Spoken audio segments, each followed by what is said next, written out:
Let's do it.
Yep. We are back. Shalom, everybody.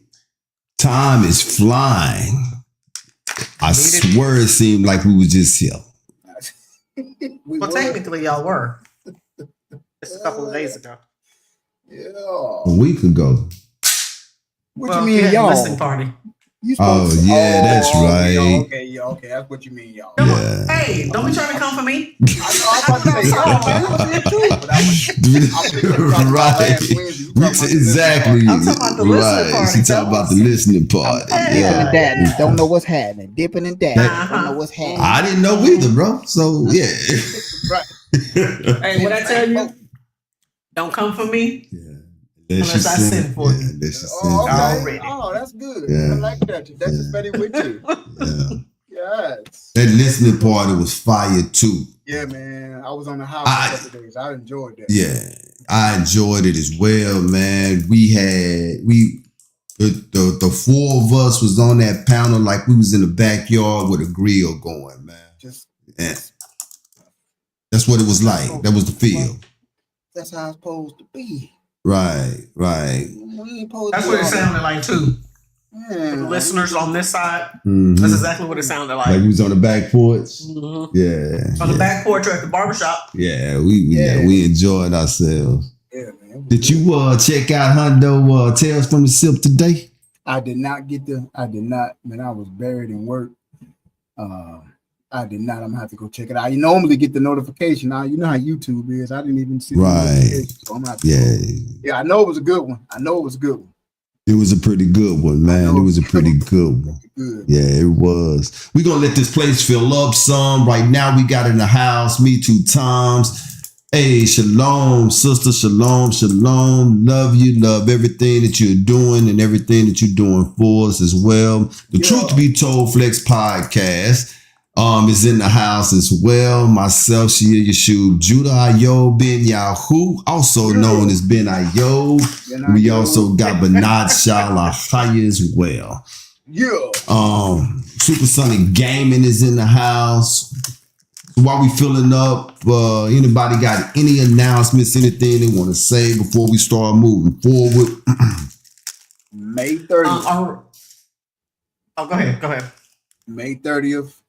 The Royal Family, Royal Gathering, Mike Malice and the crew will be in the building.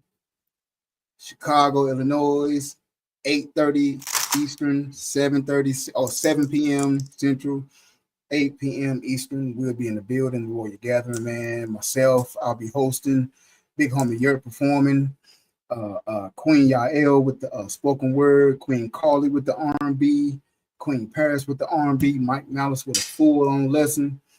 Still get your tickets, TRG tickets at yahoo.com. This is a free event. Just go to that website and request. Get your ticket. You still got a few weeks, but it's getting close. May 30th, y'all heard it here, man. That sound like it's gonna be great, man. My pockets was a little bit deep. I have to grab me a plane ticket to come on up there. But I'm curious, man, what's the miles from where y'all at to Chicago? Because I know y'all driving it. Yeah. We're gonna make it a road trip. It is a 12-hour. It's a couple hours less than from here to Dallas that we normally make for the trip and sip. So from here to Dallas is right at 14 and a half hours. From here to Chicago, South Carolina to Chicago, it's right at 12 hours and like 15 minutes. Gotcha. You know, it ain't. How you know they're not flying? Say what? She got jokes. She said, how you know they're not flying? Anybody named with Malcolm? Anybody named with Malcolm Yahoo, Shaka Boom in the mix. We ain't flying nowhere. I already know. I just got jokes today. Yes, indeed. We ain't on the water neither. That car better have wings and propeller for a boat. She ain't getting on the water neither. I ain't getting on no water. I get in that air. I ain't getting on no water. It's crazy too with all the craziness that's been happening in that air. I still get on a plane right now, you know. Today was a deadline for the real ID. So if you wasn't at the DMV getting a real ID for your passport, you can't fly. And in my case, that's good.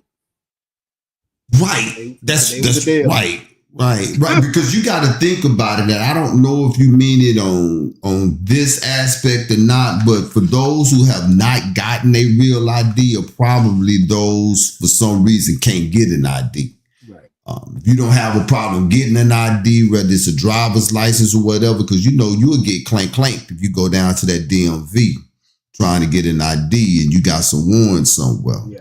So, I look at that as a plus too, man. If you ain't got it by now and you can't get on a plane, that's probably good. Get your life together.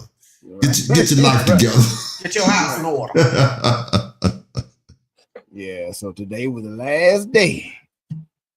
I said, wow. Well, I know this was one of the topics we were going to talk about, but I think we ended up having to cut it. So, but I do want to throw it out there that there is a lot of information going around right now about China just brought its first vessel. No, it's on there.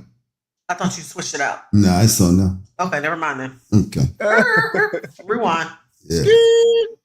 Yep. It's on there. Yeah. You have to keep me informed, sir. Ooh, hit my elbow with my funny bone. You hit that funny bone? I don't have. I got some sports talk.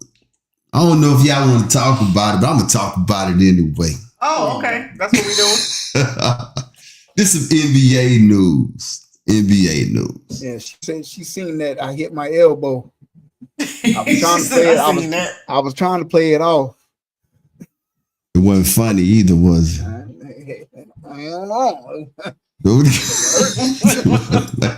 don't know. I don't know what idiot called that a funny bone. Some people laughing at you when you over there. Right, exactly. ain't nothing funny about that. What you got? Shalom, Jamil, the trunk rider. Shalom. Brother. I think me and you talked about it. I don't know, but I know me and my wife talked about it, and it's starting to circulate a little bit more, and it's starting to take up a little bit of steam. Luka may not sign his extension with that purple and yellow team over there. Hey, I won't be mad at him if you don't either.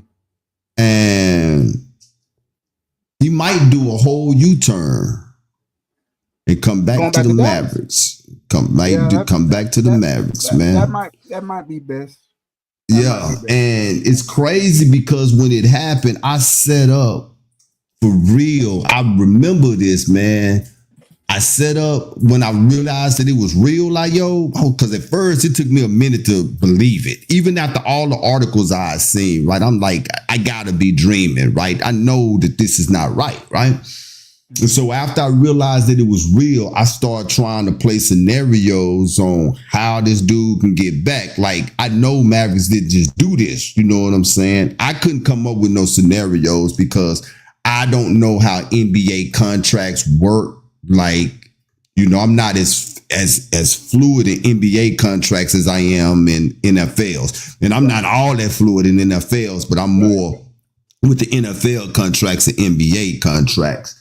But I'd seen something pop up talking about how Nico Harris and the Dallas Mavericks has pulled the biggest heist on the NBA, and there ain't gonna be nothing to do about it, nothing that they could do about it.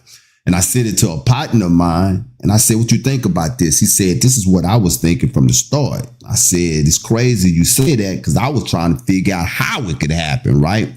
And so these articles just start circulating that he may not do his max extension with them. And of course, there's other teams in the mix if he don't. But one of the teams that's in the mix is Dallas. And if the Dallas Mavericks some kind of way do keep that team together with Kyrie and AD, and I forgot what their percentage is to get the number one pick in the lottery. It's not that bad of a percentage. I can't remember what it is. And they some kind of way get Cooper flag. I think that might be too much. You know what I'm saying? If Luka don't come back, Cooper flag could be a solace that could probably calm them people down in Dallas. You know what I'm saying? But it would be real interesting, man, if Luka do a full circle and come back. He just bought a house.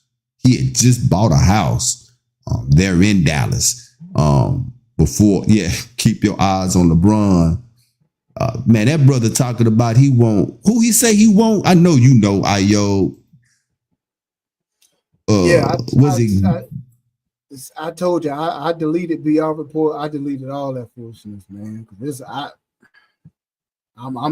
that stuff got me exhausted. Too much of a soap opera script. It took the air out of you. Yeah. And because this is my thing. I was really like the 45-point game Luka had against Dallas. I said, if that's the Luka we about to get for the playoffs, it's gonna be hard, but he wasn't nowhere near that. People say he was sick, and it just me and you've had the conversation before when he was in Dallas. I was like, he got the dog in him. I was like, I just need to see more of a consistent. He can't stop me. And I just didn't. Could it be though that he was tired though? Because y'all coach ran y'all starting five a whole that gun. He didn't have no rotation. He did, but LeBron is 40. And he was able, now at the end of the games, the very end, they didn't have any gas. That's how whatchamacallit was able to come back and win Minnesota.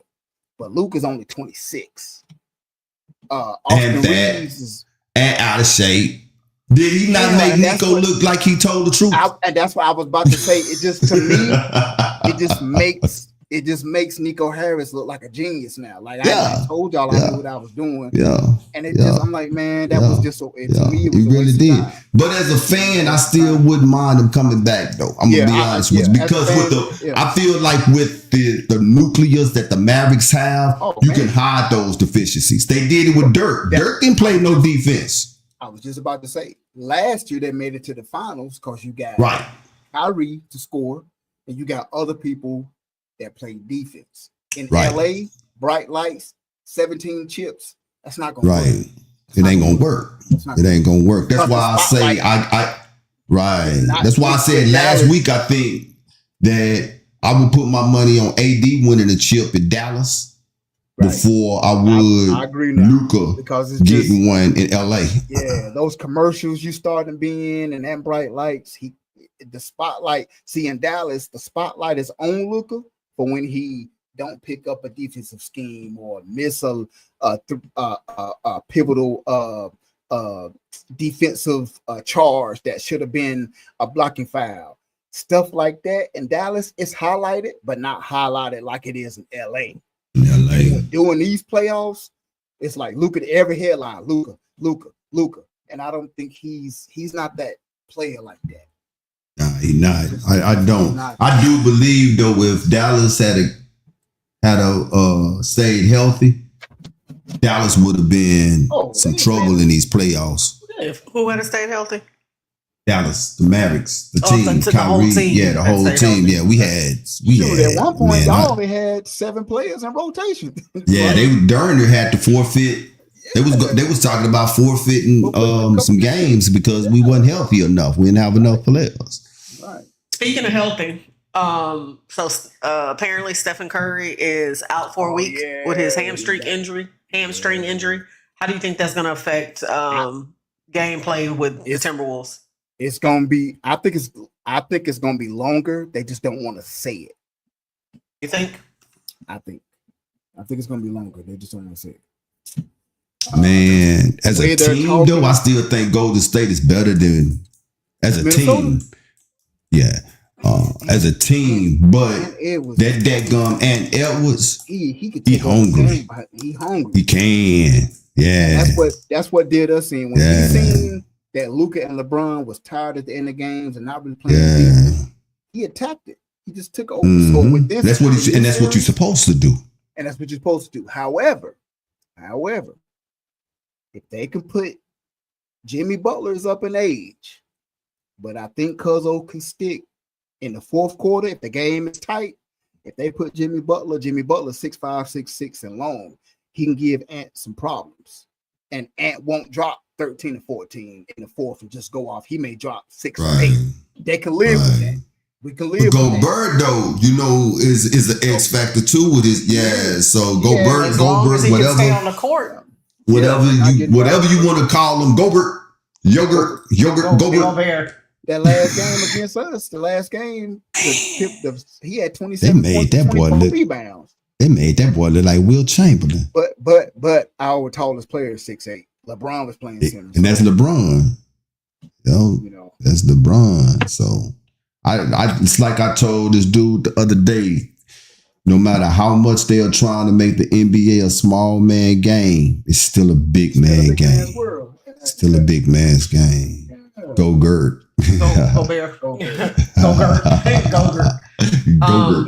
One last update for WNBA season is upon us. They kick off May 11th, and they are featuring 13 teams, including debut of the Golden State Valkyries. I don't know if What's a Valkyrie? What is a Valkyrie? I don't know. I'll look it up and tell you. But yeah, they kick off May 11th.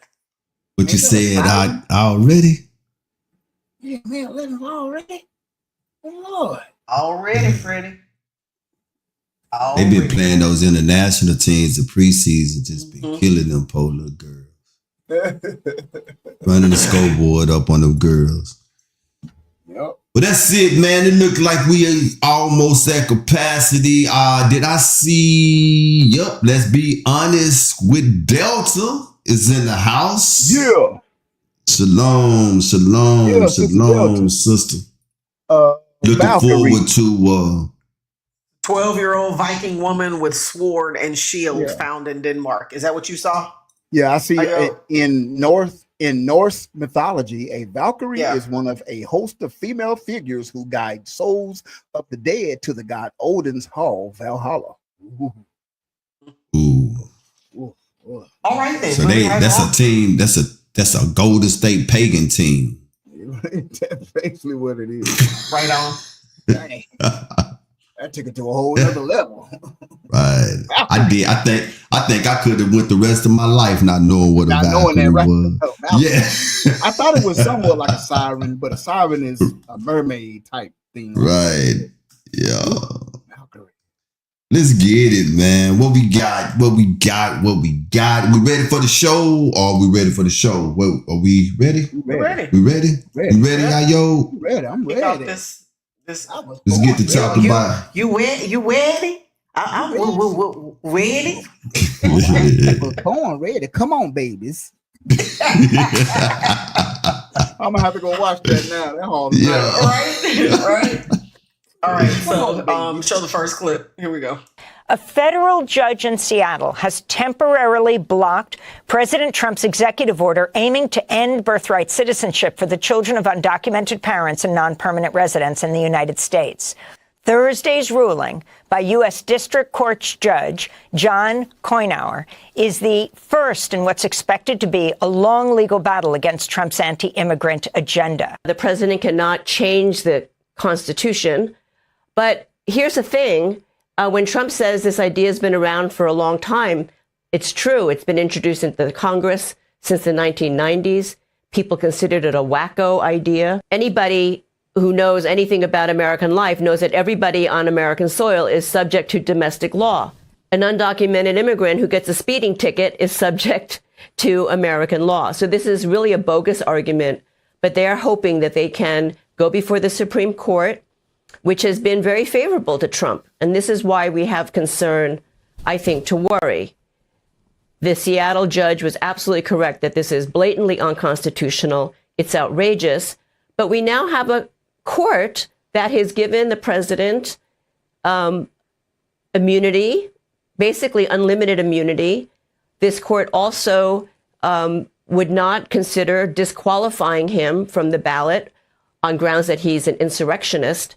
So the court is, to many people's minds, including mine, very clearly politicized and political. And this is where we have, I think, reason to worry, notwithstanding the unconstitutionality of the order. Wow.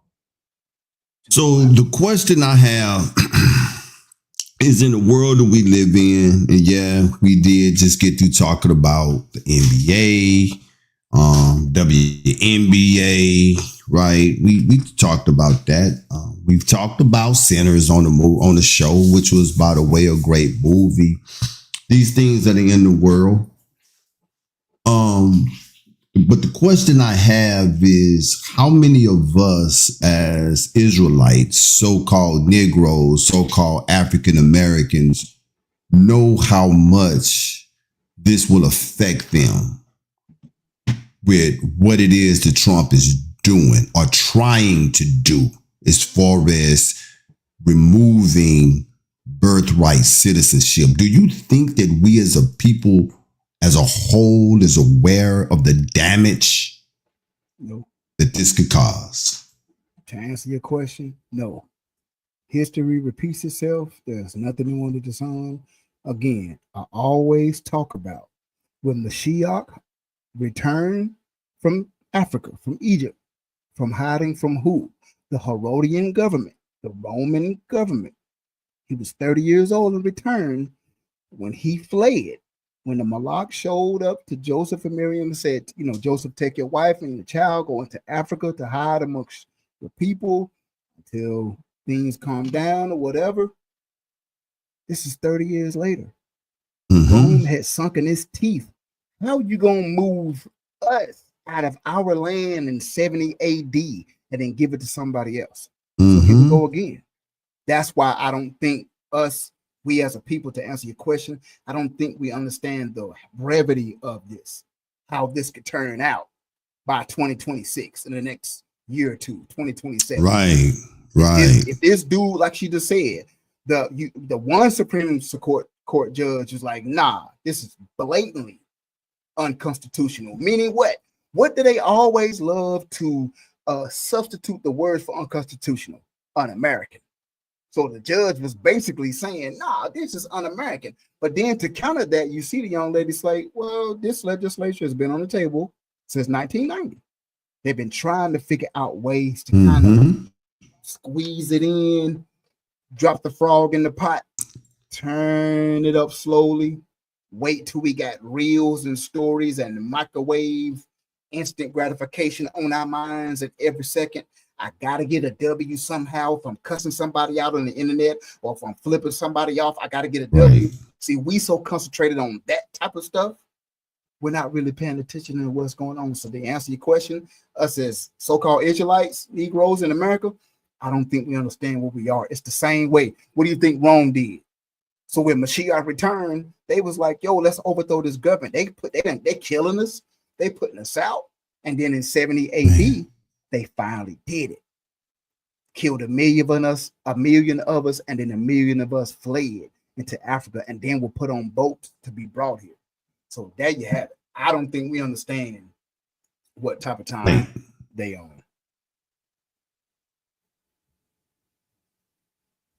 Man, you was chopping up there quite a bit, but man, you dropped some jewels. Yeah. Am I chopping up now? You was just now. Yeah. I Okay. think you're good now though. You good now. You good now. You good now. Okay.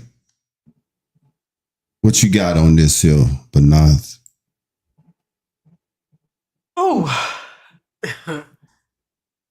again, I go back to what we said during the election time, that a lot of what Trump is proceeding to do is protect what he considers the greatest country on earth, right? And if that means shutting some things down, changing some things up, moving some folks around, that's what he's going to do. And we said from the very beginning that Black people, in general as a term, Black people were going to suffer some of the consequences. We were going to get some of the backlash of whatever changes and things that he put into place. But by far and large, the main reason for him wanting to put this law in place is to deny people of immigrant status the opportunity to have their children be automatic citizens. Right. Right. True. That's the whole reason it was even discussed in the 90s, because they knew back then we got a lot of immigrants coming into this country and intentionally having children over here, because what's the other law or the other provision that was made? There's a term for it.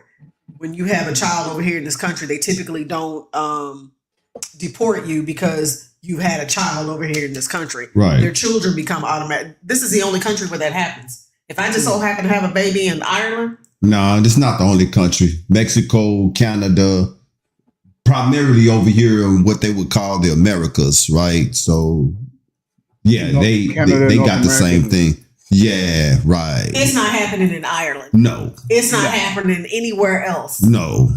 Those are countries and places that we frequently go to. Right. Because it's just a matter of a border. You're not going to get on a plane, fly overseas, have a baby somewhere, and your kid automatically becomes a citizen. Doesn't work that way. So like Melania. So Trump couldn't marry Melania over in Slovenia, and then Byron become, okay, gotcha.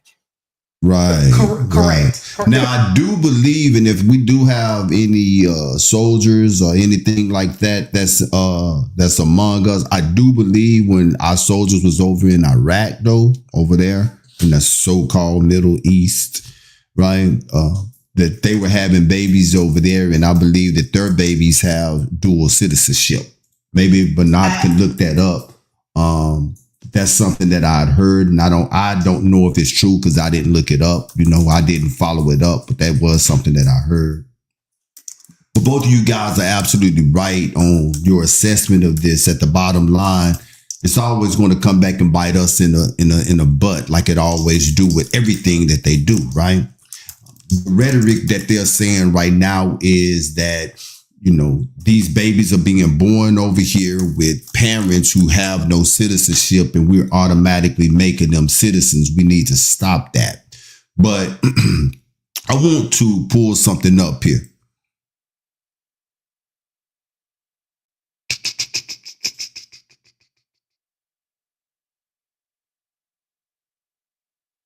Yep, that's it. So I went and used one of my AI tools that was on my phone, Gemini. And I asked Gemini, I said, wasn't the 14th Amendment put in place in part for enslaved people, us, our people? And it said, yes, the 14th Amendment was put in place in part for formerly enslaved people. This is what it says. It says citizenship. A major purpose of the 14th Amendment ratified in 1868 was grant citizenship to all persons born or neutralized in the United States. Now, that word person is a word play on that. We'll get into that later, but it's a word play on that. But it's still talking about us as well, though, right?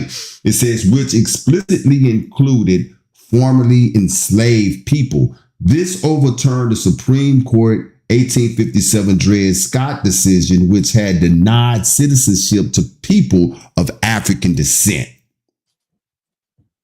Due process. I'm gonna skip over the equal protection part because we don't have no equal protection still, right? So we just gonna skip over that. But I'm gonna go to due process, which we really don't have that either. But still, it says additionally, the due process clause of the 14th Amendment prevents states from depriving any person of life, liberty, and property without due process of the law. This provision also aimed to protect the fundamental rights of newly freed populations. Now, I brought this up for this reason here, because if Trump is allowed to do away with birthright citizenship, and you heard the lady when she said he has a Supreme Court that is in power, that is giving him immunity, if not full immunity, and they don't say no to him, and he did this strategically. If they give him the ability to do away with birthright citizenship, it may start with little El Salvadoran babies that are born over here with parents that are not citizens, and Mexican babies that are born over here with parents that are not citizens, and whatever else babies that are born over here with parents that are not citizens, and they'll kick them out. But the whole point of the 14th Amendment, which birthright citizenship was put in place for, was to protect you and I. That's what it was put in place for. Meaning that if he removes birthright citizenship, the very reason that it was put in place is going to be the very reason that he is going to use to get rid of us as well. We've been saying this on this show for the longest. We talked about the 700,000 South Africans that are saying, yeah, we ready to leave here and come over to America. Now think about, we know that regentification and stealing land is what it is that they do, correct? Can we agree on that? But not the Nayo. They regentrify and they steal land and they take over. This is what they do. Think about every hood in every state and city that is in America, that's occupied with us. So if we do away with birthright citizenship, right? We can start moving these Negroes up out of here. And it's like I told Bernard, he is doing things to get rid of Negroes, but he is looking at Negroes that he would deem that ain't worth nothing, that's taking up space, that's freeloading, that we would have to take care of. And to add real quick to that, I don't know if we're gonna play it tonight, but he has the video where he said that we say how we want to be policed more. But like you said, it's not us. It's the token ones around him that's telling him that. So that goes back to what you're saying. They're the ones telling him, us in New York and in Houston and in Dallas and in LA and in Charlotte and Miami, get rid of them. They freeload. That's where he getting that information from. Go ahead. I just wanted to. Fifth Ward gonna look totally different. Right. Pleasant Grove, Oak Cliff, South Dallas gonna look totally different. Hawthorne, Crenshaw, whatever it is, they all gonna look totally different. All MLK drives gonna look totally, and the name is gonna be changed from MLK to Lyndon B. Johnson. There you go. Exactly. That's the plan. This is why this is so important, but yet we are so concerned with the cares of this world that we don't even see that the rug is being snatched from up under our feet. We too busy worried about who had and what on at the Met Gala last night. All that stuff weird anyway. Man, we too worried about that. I refuse to read any news on that Met Gala when I really realized what it was. Yeah, I turned that stuff so fast. Oh, look at Shaboozey had on it. He had on the church mama hat and the church dress like all of y'all, every one of them done wore. What's new? They've been doing that. Yeah. They've been doing it. break. Yeah, we're going to have to keep our eyes on this. This is something to keep your eyes on and how it moves. Like the Ox said, they have been trying to do this since the 90s, but they have not figured out how to do it. Guess what? They got the right one in office now. Right one. They got the right one. Everything that he's doing is on a whole unprecedented thing, man. This brother is talking about running a 4th term. I don't know how he going to do it as old as he is already. But 80, not a 4th term, but a third. Did he just turn what? 80 or 81? One of them? Yeah. He up there, man. Yeah, Joker up there. Did you find something on that so-called Middle East citizenship? Did you find anything on that?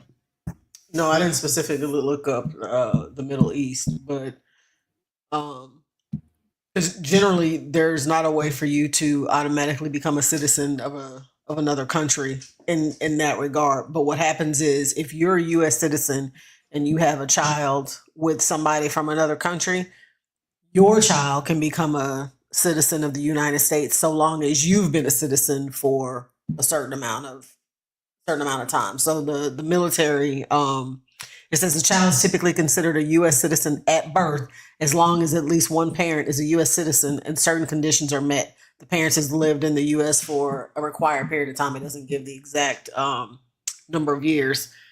For military members, these residency requirements are more flexible under the Child Citizenship Act of 2000. So check this out, yo. Wow.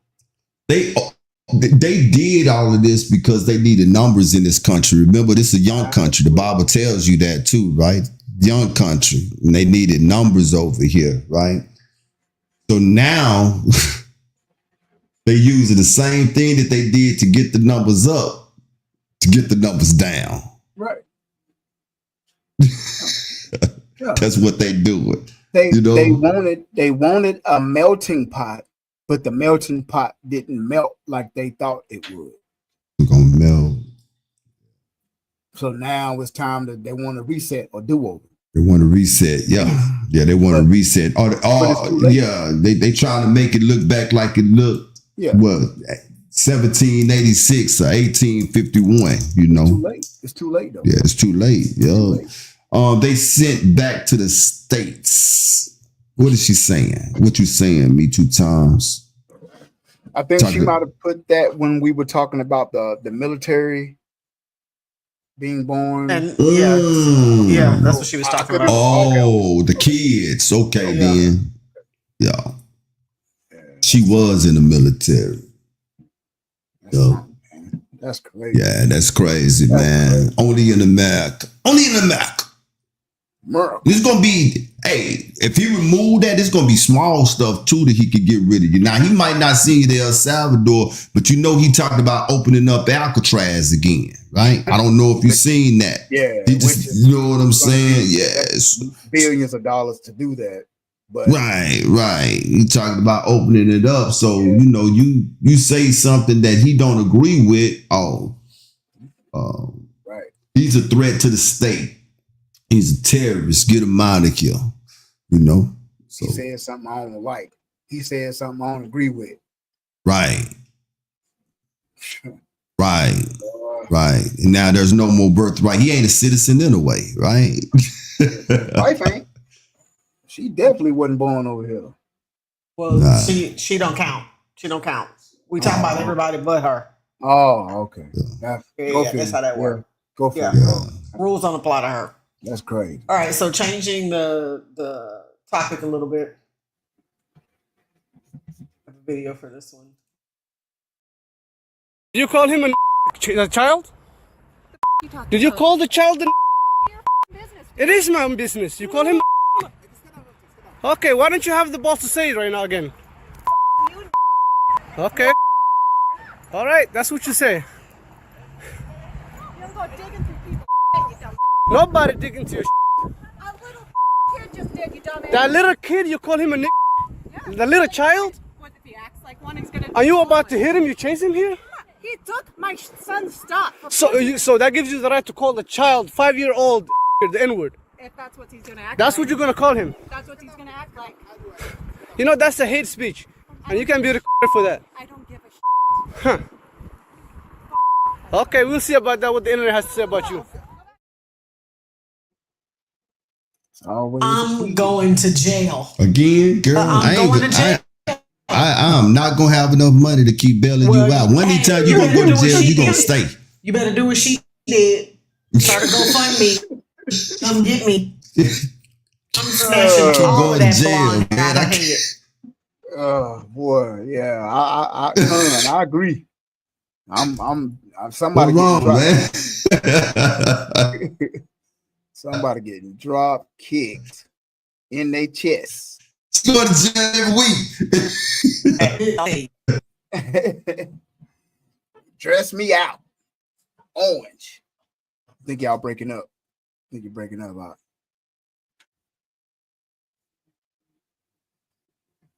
Yeah, I think we lost. Hold on. There we go. Okay, you back. You back. We here? You back. You back. All right. All right. Yeah, say, but now Okay, you in jail. cool. They go to Jamia. They gonna be I'm in smelling jail. that cologne. I'm hey, y'all better start putting y'all coins together to come get me. I'm telling you now, I'm going to jail. Sister going to Yeah, I jail know. every week, man. somebody getting drop kicked in their chest. Yeah. I think it's always a little kid or What somebody do we always else. say? What did you say a couple of weeks ago, Ayo? They always find the right ones. It'll never be the YNs. It'll never be the ones that's gonna get snatched, drug across the playground. Right. Yeah, it'll never be those people. It's always the ones who are gonna be submissive and docile and handle the situation with the utmost grace. I'm telling you right now, I don't have grace like that. I would have It propped wouldn't be that me. phone up. I would have propped that phone up on a slide and made sure I kept her in frame. What? For real. But that's what he did, and his intentions were to make her go viral to I guess you could say to defamate her character or whatever, but it backfired. This chick raised over $700,000 in 5 days. $700,000 in 5 days because she said she started receiving death threats and she needed security. I mean, but you called a 5-year-old autistic boy the N-word. What you? Yeah. You don't think you're gonna get phone calls and inboxes once people find But out? did you see all the groups that were donating to her? Yeah. That says a lot. Yeah. That tells you right there the kind of country we live Yeah, in. I think it says a lot, but it probably tells us what we already knew. They just want some get back from the course. Carmelo Anthony situation. And which is totally in context. Carmelo, that's completely different. Completely different. But that's what they're saying on these YouTube videos. Well, y'all weren't saying that when Carmelo was getting the man. So again, like I was just saying, they're looking for any kind of win because they're taking L's every day. They voted for Trump, but now they just didn't think the man that they actually worship policies will hurt them. So what's hurting? They need a win. The Carmelo Anthony thing, they need a win. Gotta find a win, and by any means necessary. Right. So donating $500 just so I can go on YouTube and make a racist video and have her back to them, that's a win. No matter, that little boy who knows he was autistic, bro. He's autistic. He couldn't fight. It doesn't matter if he was autistic or not. He's 5. He couldn't defend himself. So to get a win, you're going to demean a fight like y'all said though. It just goes to show what country we've been in. And that's the thing too, man. We're going to see later on in the show, by all praises that we get to it, the problem would be with turning things over to the state, right? I'm for one do believe that there is too much government. I believe that the government have their hands in way too much. Absolutely. When you look at how the construct is supposed to be, the government shouldn't have their hand in the school districts, right? They shouldn't have their hands in there shouldn't be what you would call public housing funded by the government. There's a whole lot of things that they do that it shouldn't be. But the realistic part about this is that they have been for so long that you can't take it back now. Right. And because their hands is in it, we're going to see And that's another thing that he is trying to do. He is trying to turn a lot of stuff back over to the states and let the states run them the way that they want to and deal with stuff the way that they want to. We're about to see more of this because this is a spirit that has never left this place, that is being awakened more and more every day. What did Hamashiach say? That a house that is against itself cannot stand. A divided house can't stand. And what is America being from its conception? Divided. Divided house. Yeah.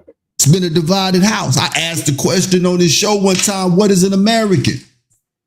Who can explain to me what an American is? We live in a country where an Asian person could be in a house, could be a Senate, could be a congressman. They don't look nothing like you and I. They don't look nothing like Luke Combs. Right. See? The Civil War. The Civil War was the very manifestation of house divided. So, I mean, this is not going to get any better. Well, I think we done, 3 weeks straight? We done had maybe a segment? A segment or more of things like, this is wow. It's wild. Because it's going to get worse. Yep. And I truly do believe, have you ever met a person who sucked their thumb? Yes. That thumb just go in their mouth and they don't even realize it. You be like, man, why you got your thumb in your mouth? Well, what you talking about? Oh, I ain't even know it was in there. Right. That's what be coming out of these people. Nah, I ain't never seen a sucker thumb. You suck your thumb? You must be one. Oh, okay. I thought you said, hey, like I was talking about you. I said habit. Oh, habit. Oh, okay. Habit. Boy, I done learned something new on the show tonight. But yeah, that's what comes. And I feel like, though, that spirit is just leaking out of these white folks' eye. They don't even be realizing it, man. And then when they get called on it, they like, they just double down on it, man. Because I was talking to the family, everything that they've done, even before we started slavery, but even the Black Plague. Look at everything that's happened, putting the blankets on the Indians, but it backfired. Look at everything. Look at every slavery, MAGA. We've been back in 2011 and 2012. MAGA today everybody was trying to warn everybody that Tea Party foolishness. That's what this was. Everybody was like, no, that's just expressing their values of conservatism. No, it was MAGA at the root, at the seed. Mm-hmm. Now that thing is a full-blown Tea Party. So they are in grief and in mourning for everything that they've doubled down on, that they just didn't step back and say, we're wrong. We caused this and we need to fix it. Whatever it takes. But they doubled down and just kept going. Doubled down. Yep. Now here we are, and that what you just seen, that's grief. That's a nation. That's a nation. That's a Gentile in mourning for what. That's why Governor DeSantis like, man, don't let our kids learn this history. We're gonna read about it, BCRT, dividing families. Well, if they continue to act the way that they're acting, which we know that they are, we don't need to teach history because our church is going to see it in real time. It's going to happen. The Most High is allowing it to happen. It's allowing it to happen. That's why the Most High was like, you know what? Take away the public education. Go ahead. Take it away. You ain't teaching my people nothing. No way. I'm a teacher. Through you. I'm going to allow things to happen to your nation. And that's how they're going to learn. And it's happening. And it's happening. What you think a 7-year-old white kid seeing her do that to that little boy? What you think they really think? No matter what their parents tell them, become like a child. What do you think they really thinking? They be like, that's wrong. An adult shouldn't do that. See, it's starting to happen. That's the only way they're gonna change. You see it happen in real time. And it is. It's happening in real time. What you got, but not? Other than you going to jail? Other than I'm going to jail. So what I find interesting about this is this obviously went to the police and got their attention to the point where they did an investigation, right? Yeah. They do an investigation, and they said that they have turned it over to the city attorney's office for a review on a charging decision. Yeah, they ain't gonna- Once they conducted their investigation, they turned it over. They refused to give any kind of feedback, comment, or any indication as to what may be coming. But it says the RPD takes all reports and allegations seriously and must thoroughly gather information to ensure due process. We recognize the behavior captured in the video has raised many concerns these patients during the investigation and moving forward.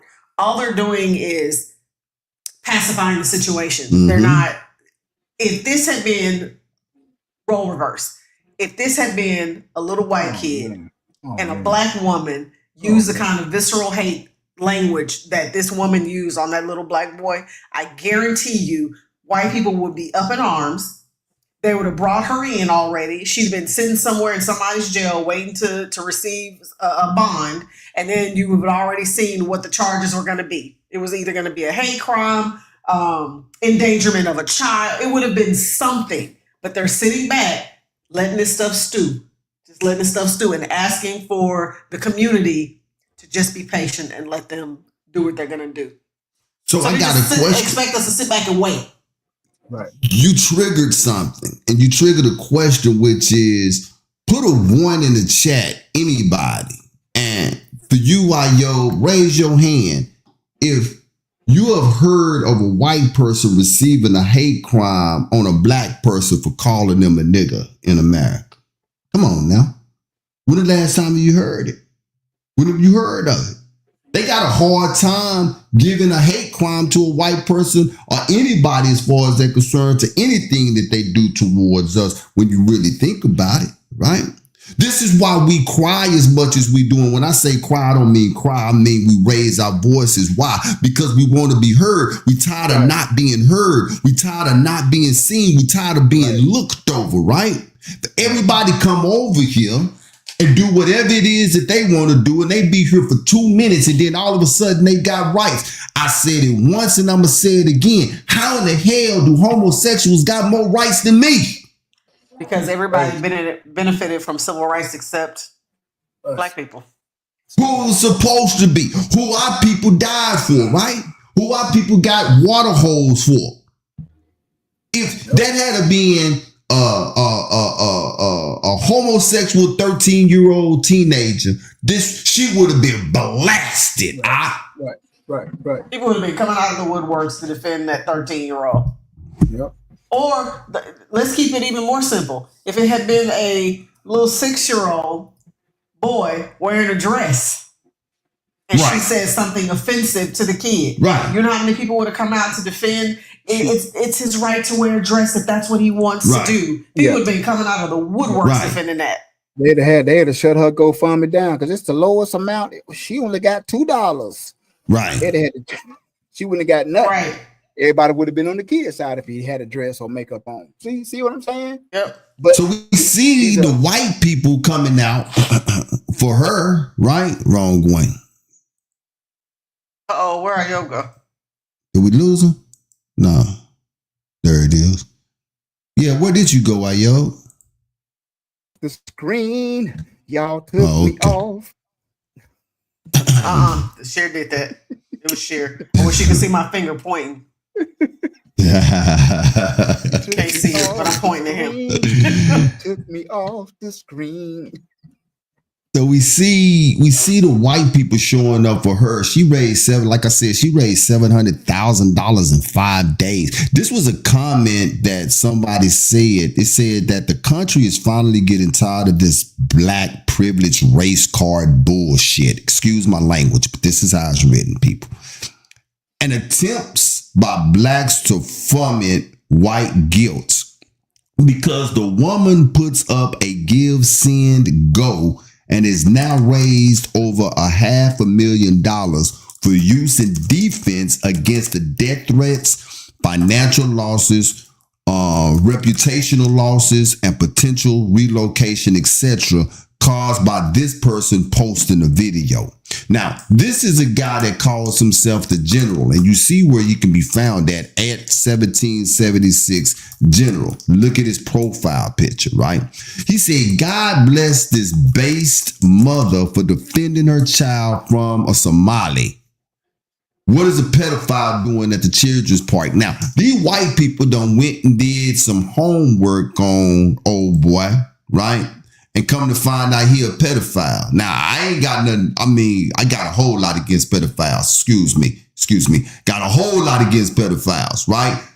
But you done taken what this dude has done, which is put her on blast for the spirit that she have, and you have rediverted it. Yep. To this dude right here. Now, if he's a pedophile, he don't have no reason being there, no part. I agree with that. Absolutely. I agree with that 150%.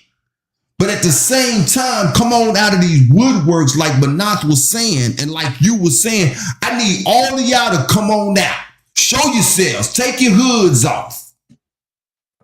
Right. Let it be known. Because can't nobody smile in your face and stab you in the back like a white man. Nothing more savage than a white man. That is, can you put that graphic back up, what he said? Sir. General, I want you to see what grief and mourning from what you've always done look like. Did it come up? Really? Nah. Man, I keep hitting the wrong one. Where that bad boy? There it is. He said God, he brought God into it. Look at that. Yeah. May How God bless this based mother. Yeah. How dare you want privilege that we've had? How dare you? You can't have it. It's ours. It's ours. Our manifest destiny. See that? Hear that BS? That's all mourning and grief from what you've done, and you know it. So that's grieving. You're grieving on the inside because the little bit of soul you have knows that you're wrong. So you don't have any other leadway but to double down. There's nowhere else to go. You can't say she wrong. We should never act like doing the child. That's not black privilege. Right. They have a right to defend themselves. Right. Whether he's a pedophile, he shouldn't be a park if he's that. But he took the child to the park. That don't give her the right to do that. That's wrong. That's right. They can't say that. It's not in them.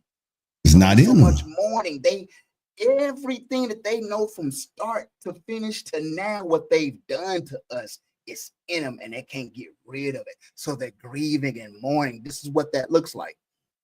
You know how you lose somebody lose their greatest toy, and they just go to school for the next 2 weeks, just take it out on everybody. Teachers, cafeteria. That's what that grieving. That's what it is. That's what it is. That sound like. That sound like you speaking from personal experience. You took your favorite toy to school. Telling you, listen. No, I played football against crazy folks like that who get beat 42-0. You're getting beat 42-0 in the third quarter. I mean, we done scored off the first play of the game.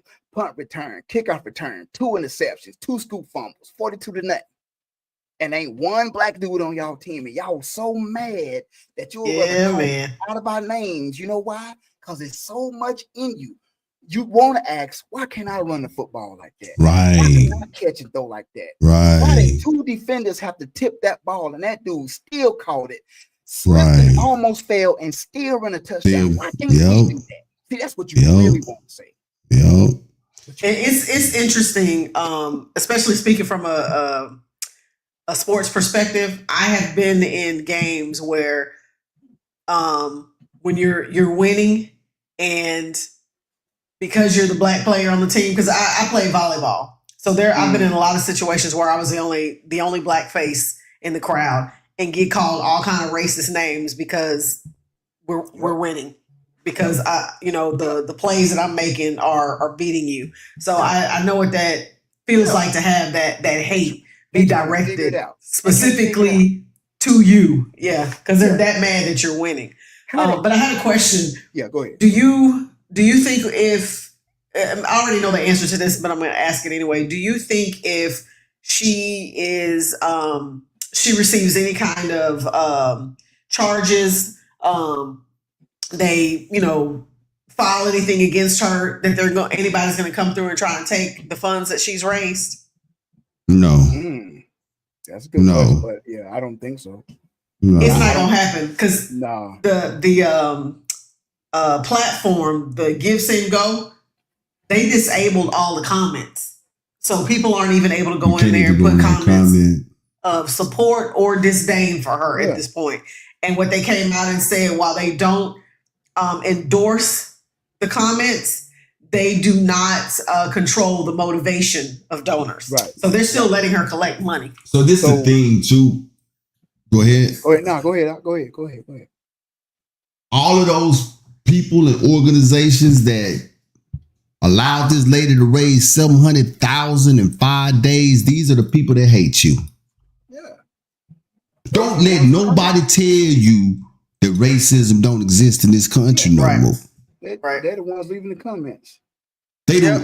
You see what I'm saying? Thank you for biggest donators. Sending money. We got to stop this black privilege.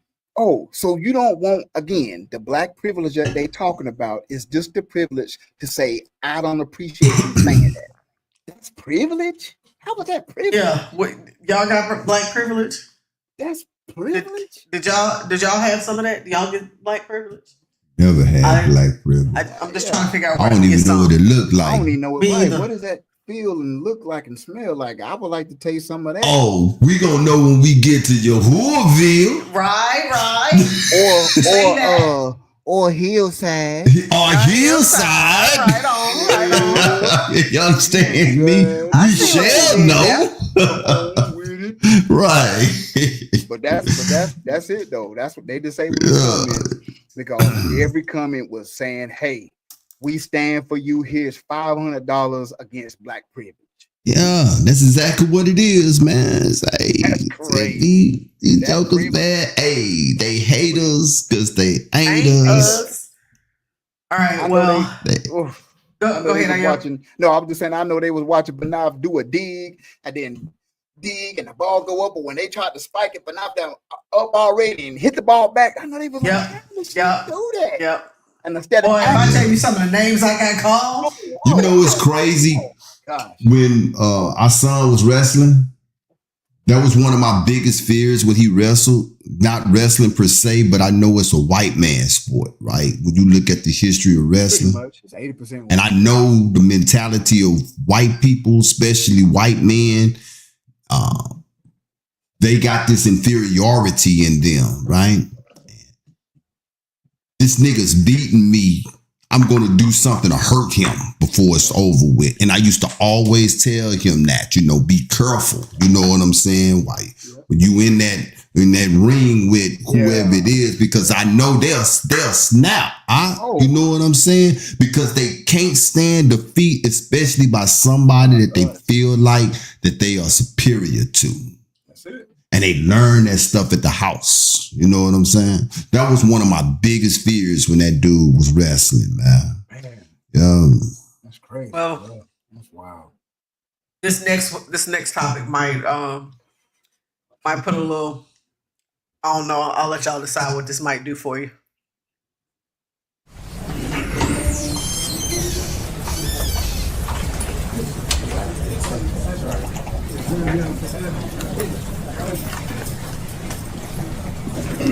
Thank you, y'all. No, thank you all. I know that was real short clip, but who that was Rodney Hinton Jr. That's who that was, right? Yeah, man. A lot of mixed emotions in the country right now. They setting us up, people, for real. You done heard us say this on here before.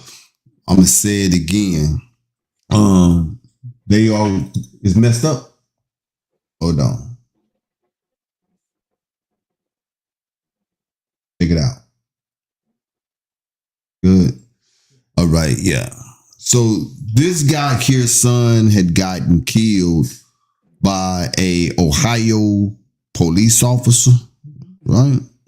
And a few hours later, he got into his car and ran Ohio police officer down and killed him within days.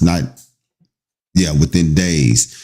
So before we just get into it, because I know you two have heard of this story, right? And for those who are in the chat, if you heard of it as well. But before we just get into it, what are you guys' thoughts on what he did? I'm curious to know how you feel about his actions, Ayob and Banath. Go ahead, Banath. I'm gone again. Man, hold on. But they mad at us tonight. Uh-oh. We done ruffle some feathers.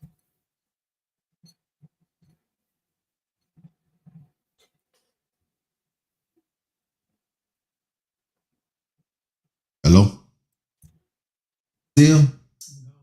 What you mean gone? I can't hear you in headphones at all. Can you hear Ayob? Because I'm right here next to you. If you can hear Ayob, we good. Okay, I can hear you. Okay, we good. You don't need this. Yeah. All right. I'm right here next to you. Yeah, so what do you guys thought? Can you hear her, Ayob? Say something. Something. Yeah, I can hear her. You can hear? Okay, we good. Everybody can hear everybody. All right. All right, very good. Yeah. So what do you guys thoughts on his actions that he took? Was he wrong for what he did? Or, was he, was he acting irrational? So I'm not gonna say I condone his actions, but I understand. He took an innocent person's life, somebody who had nothing to do with the incident at all, but I understand. He is frustrated by a system that has perpetually and continually taken lives away from innocent people that look like us on a regular basis and don't think twice about it. They don't bat an eye. They go home at night and sleep just fine. As you'll see on a bunch of bumper stickers or whatever, back the blue, support the blue. When they go home at night, wherever they go, they can take that blue off. Yep. We can't take this off. Right. So I understand his frustration. I don't condone how he handled it per se, but I get it 100%. Because when you're tired, sick and tired. And that's what it seems like he was, specifically related to the fact that somebody took his son's life. That meant somebody was going to pay. And the way this came across, he didn't care who it was. Mm-hmm. Somebody had to pay. What is that? You have to pay for life with death. Yeah, Took my son's life. Right. Somebody's about to pay. Right. Somebody is about to pay. Eye for an eye, tooth for a tooth, life for a life. That's what he said on Sinners. Mm-hmm. It's crazy that movie has been circulating and going big, and then this happened. It was kind of like a parallel, but I agree with Banath. I understand totally. Taking the sheriff, it was a sheriff that had nothing to do with it. That's somebody grieving a father or dad or son or uncle that's lost that had nothing to do. So now they're trying to figure out, like, why our son? Why my brother? Mm-hmm. Why my dad? Why my husband? Why couldn't it be the guy the cop that actually took his son? But as Banath said, as a black male, so-called black male, Israelite male, Line of Judah male, when you sick and tired, you sick and tired. And what he said, the message is, we're not going to let you do our sons like this no more. We're going to start, if it takes my life and another, and for me to do life, I'm going to honor my son. Mm-hmm. I wasn't just no fly by night. Me and his mom got together and then he was born. No, I was in my son's life. You took his life. So I get that. I totally, but them lining up the police, like, come on. Yeah, can I play the video one more time? Yeah, like, people who didn't catch it, you got to watch this.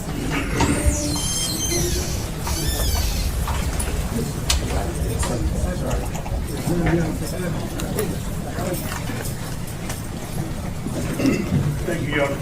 No, thank you all. And he wasn't just saying something back to them. They were mumbling, saying stuff to him. Mm-hmm. We're going to get you in jail. He was like, okay, I see you. Mm-hmm. That's what he was like talking about. Like, all right, I hear what you're saying. Mm-hmm. You know what I'm saying? That's what he was saying. Like, it was, you know. This is one of those, crazy. whatever y'all got planned, bring it. Bring it. And he'll go down fighting. And I hope that the Most High will protect him. You know, at least he finds some forgiveness for what the other, you know, but hey, for them they were sending a message back to him because guess what? Again, this is grieving and mourning. Instead of saying, look, we sorry, we didn't know that policeman, but he, like Banam said, you can't take off your brown skin, but we can take off the blue. We apologize for what he did to your son. That wasn't right. So instead of saying that, they doubled down, man. Yeah. Line up. I don't know if you noticed him. That's crazy. The female black officer, yeah, that was in that lineup. She didn't even make eye contact with him. She didn't. Mm-hmm. I obviously don't know her. I can't speak for her, but what it looked like to me is I don't agree with this. I'm just here because they made me be here. There you go. Because at the end of the day, I recognize what side of the fence I really am on. The only reason I got any kind of support here is because of the uniform I wear. There you go. Yeah. We've said several times on this show that once one of ours put that uniform on and that badge, that they're no longer us, they are blue. And that's the truth, you know. That's why you see signs that say, you know, Blue Lives Matter too. Answer the question, yeah, I wholeheartedly get it, man. And like I told my wife, you know, people that say that he should have got the cop that actually shot his son, excuse me, it don't make no sense that he killed the guy that had absolutely nothing to do with it. Look, when you're in war, your enemy have on a certain uniform. Come on. And you don't necessarily all the time get the soldier of the enemy that killed your best friend that you fight next to, or your family member that went to war with you. Right. You trying to get every enemy that have that particular uniform on, and it don't matter who they are. So at that particular time, Rodney Hinton Jr. looked at all law enforcement in that city as the enemy. That's the enemy. Right. Good point. He probably didn't have a way to get to the cop to kill this son. So you know what I'm going to do? I'm going to get the first one that I see. And it worked because you saw the lineup. They hurting. Yep. That's what the message was. That's what the message was. We're sending it back to you because we hear your message. We hear your message. You see what I'm saying? Yep. They never care about us. What does the scripture say? Rachel is crying. They don't care. It's like Benai says. They'll kill us in the street like a rabid dog and go home and sleep. Yep. Like it wasn't nothing. Yep. Being Crump get up there with his bald-headed self and make a speech, and then we'll go to the streets, and then they'll lie and say it won't happen again until it does. We'll make sure we'll get more training. See? What? That's their money. They love to say that. Yeah, they don't ever get any more training, and not the kind that the general populace is saying that they need. One of the main reasons, even though he saw the video footage of his son being shot by that police officer, one of the main reasons he couldn't go after that police officer specifically is because he's being protected right now by Marty's Law. They are withholding that police officer's identity specifically because now he is viewed as a victim in this situation. He is considered the victim. Even though he shot and killed Mr. Hinton's son, he is considered the victim right now. So they are protecting him. So, within days of Rodney Hitton's Jr. arrest for hitting and killing Hamilton County Sheriff Deputy, more than a dozen fundraisers popped up a GoFundMe to support him. Now, we just got through talking about, did I pop him out again? Why does that keep happening? I don't be doing that. Off the stage. Yeah. Off the stage. Hey, I'm gonna need you to stay with us. Or better yet, how about you send those to me and then let me put them up there? There you go. That's what I do. Right. But as I was saying though, more than a dozen fundraisers popped up on a GoFundMe to support this brother for avenging the blood of his son. And as of Tuesday evening, guess what? They no longer exist. Jay McDonald, the president of Ohio Fraternal Order of Police, voiced their collective outrage in a letter penned to the GoFundMe Tuesday afternoon. And this is what he said. This is absolutely outrageous. To fundraise off the assassination of a law enforcement officer, McDonald said in part. And this is the letter that he had right there, man. Rodney Hitton Jr. intentionally murdered a recently retired deputy who was working special duty at a graduation just because he was a police officer. Well, how many times have you gunned down somebody that looked like me just because he's black? It's like I told my wife, look, if more of us would react like this man right here, one or two things will happen. Either they'll think twice before they shoot, or it'll be an all-out war in these streets. One of the two. Because they are, we're going to, man, is it the next topic that we got? You're going to see why they do what it is that they do. So $700,000 is raised for a racist that call a baby a nigger at a party. But then when we try to raise money for one of ours and support, police got the power to take it down. Yeah, they got the power because you see what FOP stand for? Put that back up right quick. Please. Y'all Yes, see sir. that? Look at what they say in the middle. First two words. I don't want to knock you off. Oh, okay. There you go. There you go. Look what we know the P stands for police, but the FO stands for fraternal order. Fraternal order. Fraternal Order of Police. Right. They got somebody all the way at the top that probably ain't never been a police that control this thing and told they made a phone call to a phone call, and then that person made a phone call to that chief and was like, you better get that taken down today. Yep. This is coming from the top. Well, I don't ask no questions. Get it taken down. Well, do what you got to do.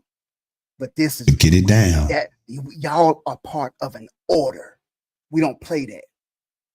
And you see what happened? Yes, indeed. Somebody made a phone call that was up there. That's the order, fraternal order. They ain't playing. These people crazy. They gonna get theirs though, man. From the real order, the order Melchizedek. From the real, they gonna get theirs. Hello. Yep, it's that time. It's time to go to school, people. All right. Beyond critical race theory. We gotta. Let's get it, brother. We gotta. It's crazy. Hold on 1 second. I want to acknowledge somebody's new in the house. Marty with the mess. Shalom. Yeah, thank you for joining us. Yes. A new name. I was never seen that name before. Wow. Yeah, so thank you for joining us. Go ahead. All right. My wife sent me this a few weeks back, and it's like, again, the Ruach be moving, and it just so happens to go along with what we've been talking about, what we talk about all the time. Tonight, we are going to learn about Lewis Hayden. Again, they want to take this out of the schools because our history reminds them of everything. They try to not acknowledge us, you have to. The things we've accomplished, the things we've done, not only helping us, but helping everybody else, then it turns around and the very thing that we stood for to help, it hurts us in return. And this story is one of those ones. It's a tearjerker, man. It's a tearjerker. So, again, Beyond Critical Race Theory equals Critical Race Facts. Thank you for y'all tapping in. This is where we come in this segment. I learn, we all learn together. Again, I've never heard of Lewis Hayden. But tonight, we're going to learn about Me either. the man, Lewis Hayden. Look at that. His friend, Walker de Morte, said, Lewis has been foremost in every struggle for equal public rights. He was a man that had pride of race uppermost in his efforts of reform, but never forgot the rights of other races. Born enslaved in Kentucky under the name of Lewis Grant, Lewis Hayden, 1811 through 1889, spent the first decades of his life in slavery. On a visit to Boston, Harriet Beecher Stowe interviewed Hayden, documenting his life in bondage. His story illustrates the cruel separation of families. That 14th Amendment, y'all, keep that in mind, by slave traders. Despite enduring this cruelty, Hayden had the courage not only to claim his freedom, but to help claim others. After Hayden's father was sold at an auction and his mother became mentally ill as a result of abuse, his enslaver sold off Hayden's siblings. While the enslaver was going to leave Kentucky for Pennsylvania, he sold all of my brothers and sisters at an auction. I stood by and watched them be sold. When I was just going up on the block, listen to this. When I was just going up on the block, he swapped me off for a pair of carriage horses. It was commonly reported that my master had said in the pulpit that there was no more harm in separating a family of slaves than a litter of pigs. Listen how these folks talk, man. Listen at this man's experience. Later, Lewis Hardin married Esther Harvey, and the couple had 2 children. Then Henry Clay, a prominent statesman, purchased Esther and 1 child. Still breaking up the family. Later, Clay sold them, and Hayden never saw his wife and child again. Hayden's other child died in Kentucky. In time, he remarried, but the threat of separation still loomed over his family. Hayden and his wife Harriet found the courage to risk their lives and that of their son for the chance to live as a family in the safety of freedom. With the help of abolitionists Delia Ann Webster and Calvin Fairbank, Hayden, Harriet, and their son escaped. Fairbank hired a carriage and driver. Lewis and Harriet posed as servants or passed as a white lady and gentleman, veiled and cloaked. Harriet's son hid under a seat. Webster and Fairbank were both arrested and found guilty for their participation in their escape. Webster was pardoned, but Fairbanks was sentenced to 15 years.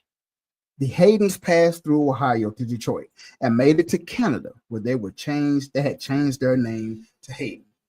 Now, this is about the Boston and Underground Railroad. The Haydens later settled in Boston in 1846, where Hayden established a successful clothing store. Hayden gained some degree of wealth and raised $650 to purchase his freedom and to help Fairbank get out of prison. A prominent figure in Boston's Underground Railroad network, Hayden assumed numerous duties in the local abolitionist movement. He served on the executive committee of the Boston Vigilance Committee, and the Hayden home became a meeting place for abolitionists and a safe house for freedom seekers. The Haydens sheltered hundreds of people who were journeying to freedom. Notably, Hayden protected William and Ellen Craft, who had been the subject of warrants for their return to slavery. Sheltering William Craft, Hayden barricaded his doorway and threatened slave catchers if they pursued the Crafts. In 2 instances, Hayden led raids on the Boston courthouse, first in the rescue of Shadrach Minkins in 1851, and second in the unsuccessful attempt to free Anthony Burns in 1854.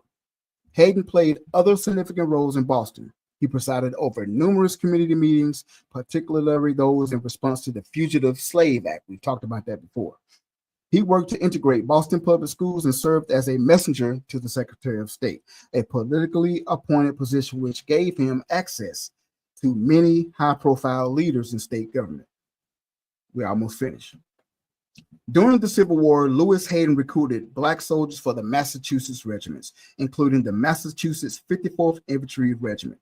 Following the Civil War, Hayden served as one of the first so-called Black members of the Massachusetts General Court and elected representative in the state legislature. As a representative, Lewis Hayden lent his support in the fight for women's suffrage, serving on the Committee on Women's Suffrage and advocating for legislative measures to provide women with the right to vote.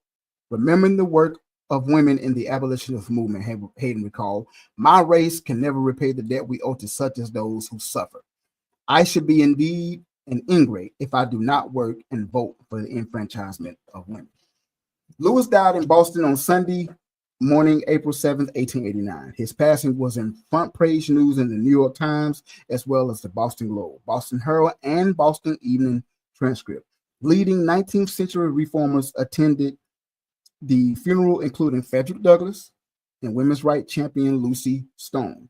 The governor of Massachusetts, mayor of Boston, and the secretary of the Commonwealth felt it important to participate. A historical marker at his Beacon home tells part of the story, a meeting place of abolitionists and a station on the Underground Railroad. Herbert Hayden's courage was notable, and he was often described as a man of action. Throughout his life, he chose to fight for his freedom. It's Lewis Hayden, man. What y'all think about that?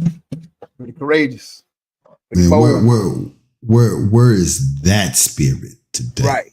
Because it's obvious that the spirit that they have towards us ain't went nowhere. But where is that spirit today? Right. To fight like he did, and the separation that he had to endure. Man, I couldn't imagine. I couldn't imagine being separated from my wife. Man.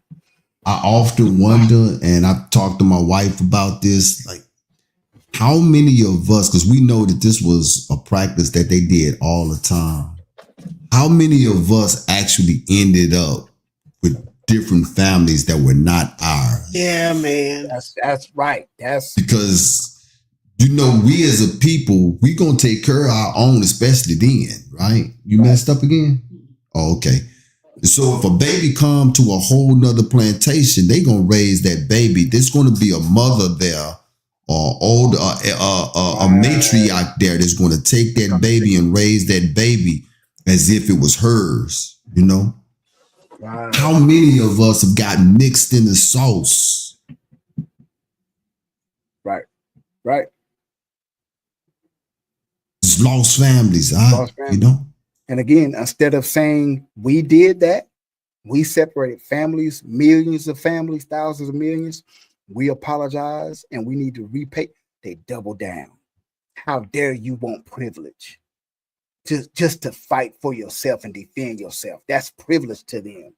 It's privilege to them. That's what mourning and grief from doing that story. They're grieving and mourning from that, and can't get over it. It's that spirit, Ak, that they were afraid of, that they beat out of us. That's where that spirit went. He fought. Because we can protest and march all we want for change, but change comes from a fight. From a fight. That's where change comes. Change comes from a fight. It's almost like when you get sick, your body gets sick because there's something in you that don't supposed to be there. You start getting headaches, you start getting fevers, you might even get diarrhea. You're going to get sick. Why? Because your body is fighting to make a change so that we can get to feeling better. Because right now we're not right. That's what's happening right now with Abraham, right? This is why America is so upset with him right now. Why? Because he has put a spirit in his people over there that they're like, hell no, we won't comply. Them folks waking up. But us over here still asleep. The 10 Judah in Africa is definitely Waking up. Burkina Faso is waking up. They waking up. We getting to them later on in the show. I know it's gonna be yeah, I hope y'all enjoyed that, man. That was a great history lesson for me when I read indeed. it. I gave it a couple little tears because I couldn't imagine being broken up from my wife and my family like that, my children. I could not imagine. Yes, indeed. Yes, indeed. Imagine. What we got next? Not.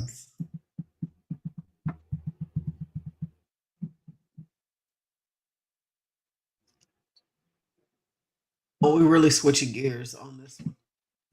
Pretty slow, so it's taken a while for the tariffs that President Trump imposed a few weeks ago to actually kick in, but now they are kicking in. Here in the Port of Los Angeles, normally the busiest port in the country, they have seen this week a 50% drop in the ships coming in from China. A trucker who last week was hauling about 4 or 5 containers a day, this week will likely haul just 2 or 3. Why? Because there's a 145% tariff on most of that stuff. So what's that going to mean for the Port of LA? For the people who work here, the longshoremen, it's going to mean less money. It's going to mean less overtime. For the truck drivers, it's going to mean maybe in the past they were doing 4 or 5 loads a day. Now they're maybe going to do 2 or 3. There's a lot of anxiety here. People are worried. People don't know what's going to happen. We can see right now this cargo volume will be light for the weeks and months ahead. There's uncertainty and a lot of anxiety. Yeah. American consumers on the cusp of tough choices because of President Donald Trump. This is how they write stuff. Because of President Donald Trump's war, ships now pulling into U.S. harbors from China are the first to be subject of the massive tariffs that America is imposing on most Chinese imports. That means as a matter of weeks, consumers will face higher prices, shortages of certain items. Imports from China have fallen dramatically since Trump imposed steep tariffs, particularly last month when the tit-for-tat trade war sent the tariffs on most Chinese goods up to 145%. That is huge, people. This is what Trump meant, okay? Before I say that, you guys, again, give me your thoughts on the tariffs and the lightweight ships that is hitting the ports in California. How do you guys view this? What do you mean? How is this like a bad thing? Like, because this is how, when you look at left and right wing media, right? Left is painting it like I said, look how they write it. Because of Donald Trump's trade war, this is happening, right? This is what's happening. So these ships are coming in, and we knew that it was going to happen at some time. 145% tariffs, that's huge, right? That is huge. How do y'all view this? Is this a bad thing? Like, is this terrible? Is this like, do he need to rethink this here as far as the tariffs and how we're looking at this thing? Did I answer it? Did I? No. Did I make it? You can go ahead, but clear? Yeah. Yeah, you. I think I leave it too open-ended. Well, it's a loaded question. Is Okay. really what it is. And I guess there's no really simple way to narrow it down. It really depends on what lens you're viewing this from.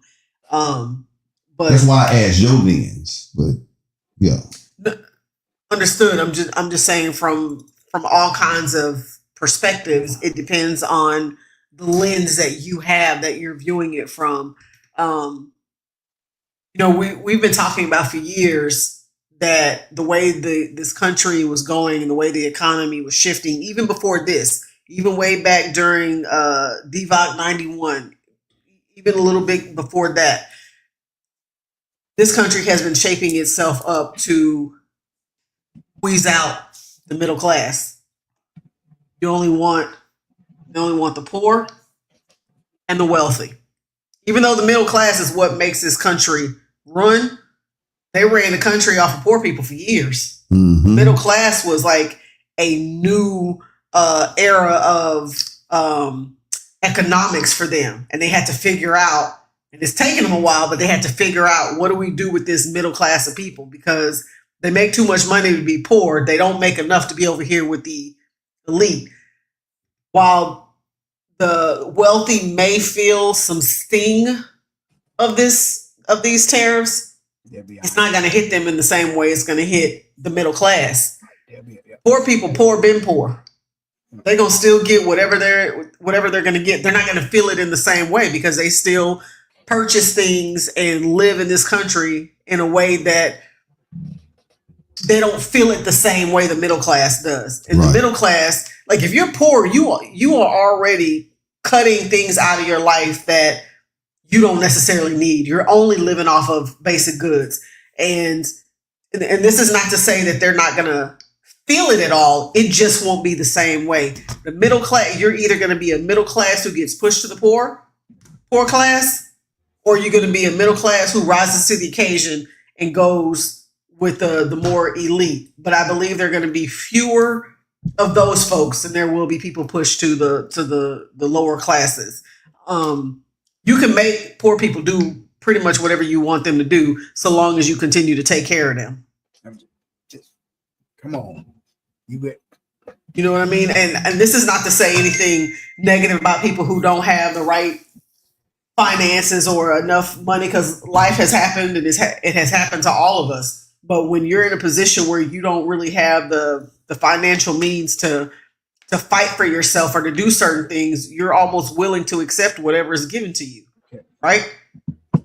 And as Black people, we dealt with that for years. I mean, that's how most of us ended up eating swine, because that's what was given to us. We couldn't afford the other stuff. We found a way to make that work for us. And poor people, just in general, Black people, we've always found a way to make things work for us, right? We put together poor man meals, stuff that, that was meant to keep us down. We found a way to make it work for us. But I do believe these tariffs are going to significantly shift the economic classes right now. And if you don't have money saved up, if you don't have cash on hand put aside somewhere, you're going to really start to feel it sooner rather than later. Yep. What about you, Ran back off what she said. I was already writing my notes down, because they're coming from an old playbook that's been around for years. when Alexander the Greek, he learned from the old playbook of, guess who? You ever saw the movie 300? Spartans. Mm-hmm. One of my favorite. Spartans, the Civil War in Greece, Sparta and Athens, the red and the blue. Come on, see where I'm going. It's an old playbook. How do we win this war? It's a stalemate. What do we do? Mm-hmm. Sickness and starvation. Like, that's basically what we starve the people out. They'll be begging to get the king to step in and the government to step in and save us. They'll be begging. How do we get the soldiers to leave the one side to weaken them? Take their equipment, their weapons, their money, and their food. Oh, they'll defect real quick. It'll be total chaos. The government will have to step in and stop a war, stop the bloodshed, and help the people out. That's what this is. That's what a tariff is, a tax. This is from an old play, but they've been doing this for years. Read Esdras. Thanks. Alexander the Greek. He wasn't nothing great about him. I call him Alexander the Greek. Yep, that's who he and what he was. That's what he was. He was just a Greek. But the sitting president, a wartime president, because there's war going on, he can make an executive order, and it's up to Congress to stop it or push it forward. But Congress will just sit back. You know why? Because the king can say, "Oh, I had a plan and you thwarted it. I'm gonna retaliate and get you. I'm gonna tell your secrets. I got stuff on all of y'all." That's what Donald Trump's saying. I know what all y'all did last summer. But like Banaf said, look at us. We've been able to survive this. And again, like I said before, with us, the more you try to exclude, there they are sitting in the corner waiting, saying, "Hey, look at us. We the history." See, they thinking we gonna be affected by it. We like, man, the Most High got us. You got Judah waking up in Africa. This couldn't come at a more perfect time. So, to answer your question, with that being said, it's going to work in so many different ways, but it's an old playbook. The red and blue, Civil War time, blue and red, Spartans against the Athenians. And the way you win the war, you can fight bloodshed all day. But if you take away money, take away food, take away from the people, and put and add a sickness to it, they're going to be begging. Then what you decide, you take away their equipment, their weapons, the money that the soldiers is getting paid, their barracks, they'll go to the other side or they'll defect altogether. That's how you get that's how you tilt the war, by doing that. And that's what tariffs are doing. That's what it's doing. He definitely did not lie when he said he was going to make America great again. And we are trying to paint the picture here on Truth Be Told, how he is trying to take this thing back. How he's trying to take this thing back to 1800s and beyond. This is what he's trying to do. These tariffs, and I kind of like the way Bernard started when she said it depends on how you look at it, because it was kind of like a loaded question, right? What lens are you looking at it in? And Ayob, you hit it as well when you said that it's going to work eventually, right? And how it's going to work still depends on how you look at it, okay? Because this is one of the things Trump has been talking terrorists for over 30 years. This is not something new to Donald Trump. You could go find you an old clip of him on Oprah Winfrey talking about tariffs and how other countries have made themselves rich off of America and we don't benefit from it whatsoever. But see, they created this monster in America, which is called box retail stores like Walmart and Target and Home Depot. And they killed the mom and pop stores. What we're talking about, right? We talked about this last week. They killed that. They killed the ability for you and I to be able to go and start a business in America the way that it's supposed to be started. We talked about Starbucks, how it got so popular, right? And what it did to small coffee shops that people have. You got to close your doors, right? So with Trump, logic behind the tariffs make all the sense in the world. But like Bernard said, in the end game, if you ain't got no money, no cash, no savings, no stocks, no 401k saved up somewhere, this gonna hurt you, because this about to be a time of famine for real. Right. It's about to be a time of famine, because what you see pulling up at these ports now, this is the beginning. Remember when Pharaoh had the dream and Joseph had to interpret it to him? Gonna have 7 years of plenty, 7 years without, homeboy. So in that time of 7 years of plenty, you better stock up, because when that 7 years without come, see? So we need to pay attention to the times that we are in right now. Yep. Because this is what he meant. He told you in one of their cardinal rules, as the fraternal brotherhood is, we got to let the people know what's coming down the pike. Yep. We got to at least tell them. How we tell them, that's up to you how you tell them, but we got to tell them. And he told you, it's going to be shaky. Yep. Things are going to go up. Trump's out of his mouth. And there's going to be a shortage of products. 145%. Guess who answered the call off the top? Walmart did. Walmart's got a program that's called Grow With Us. How Walmart new program help small businesses go big. It's all a lie, people. Listen to what they say.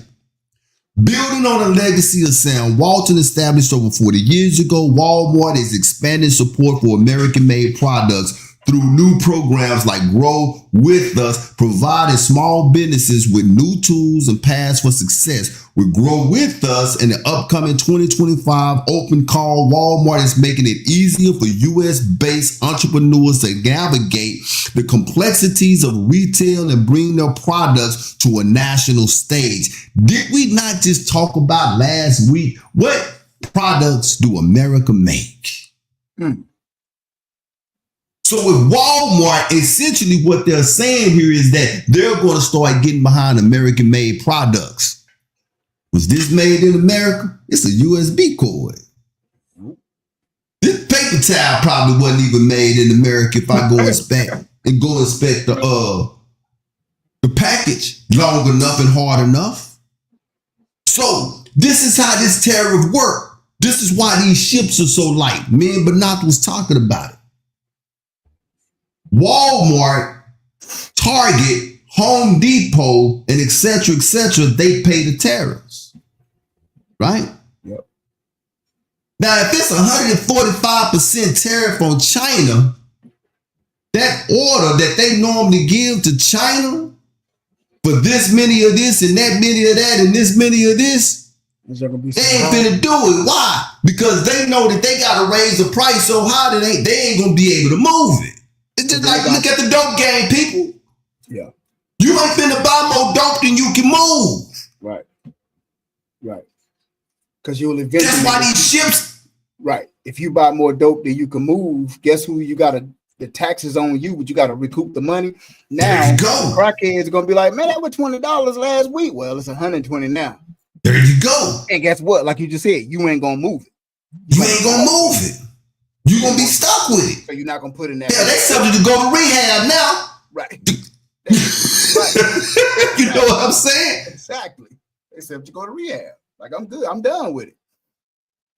So they have gotten us accustomed to going to Walmart. This is where this double-edged sword is. You say you finna go to the store 9 times out of 10 in today's time, nobody don't even ask you where you going.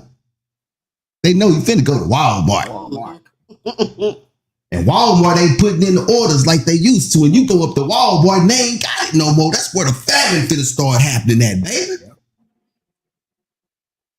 Because Walmart say that they finna start supporting American-made products. You better wait. You hear me? You say you better wait. You better wait. If Walmart is finna just start supporting American-made products, I'm gonna tell you now, them big old super Walmarts that you got in every neighborhood, man, they about to be empty. Yeah, but that's why they've been. This is the end game, because for the last few years, you can't show me a 24-hour Walmart no more. That's why they closed it. It's like we can't. It costs us from 10 o'clock to 6 in the morning or 7 in the morning. It costs us more with lights and water running to keep the place open, right?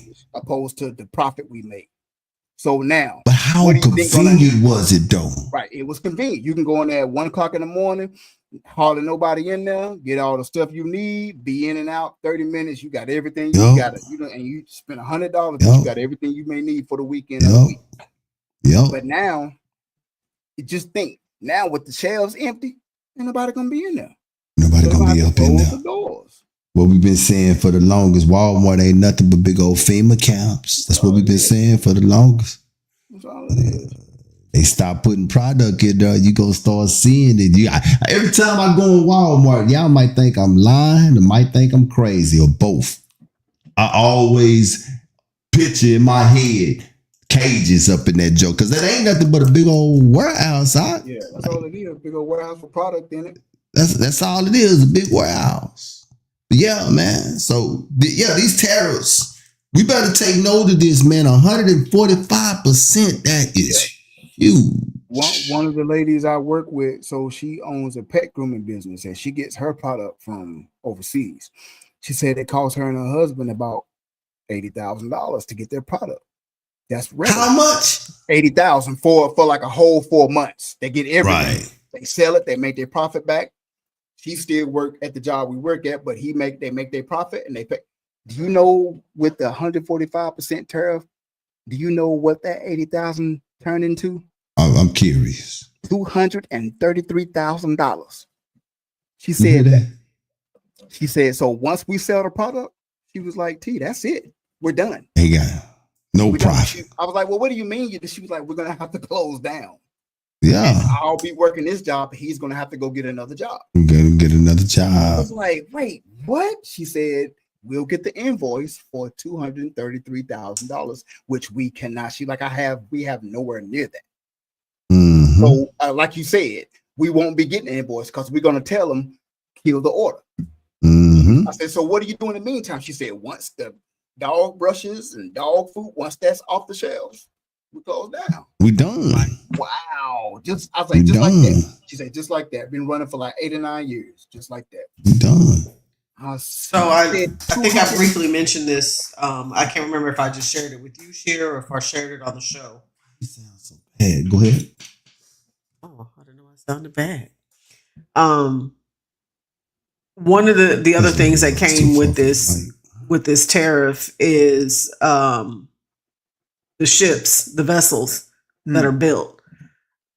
That if your vessel was built in China, then you're going to be hit with a certain fee, a specific fee. And it was like $1 million per vessel every time it docks in America, every time it comes to port of call in America.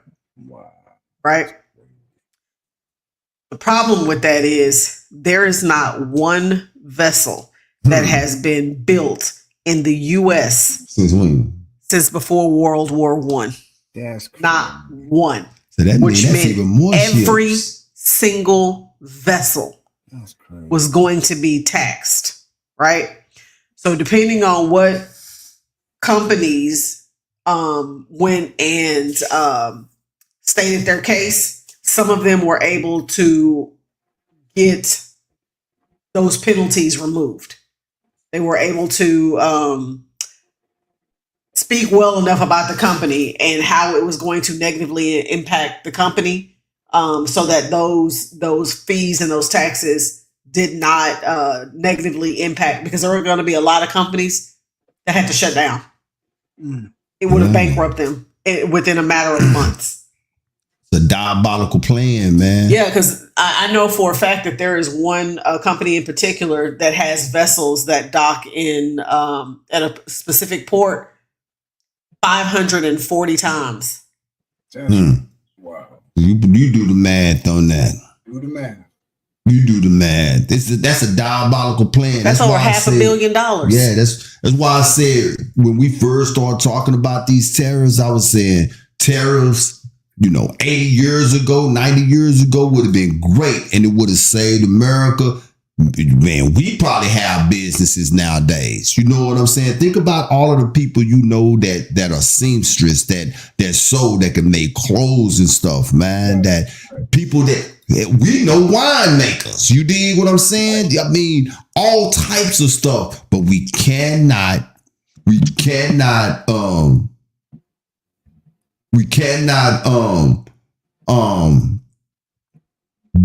anything because they killed everything and sent everything overseas. All of the businesses, they sent them overseas. Right.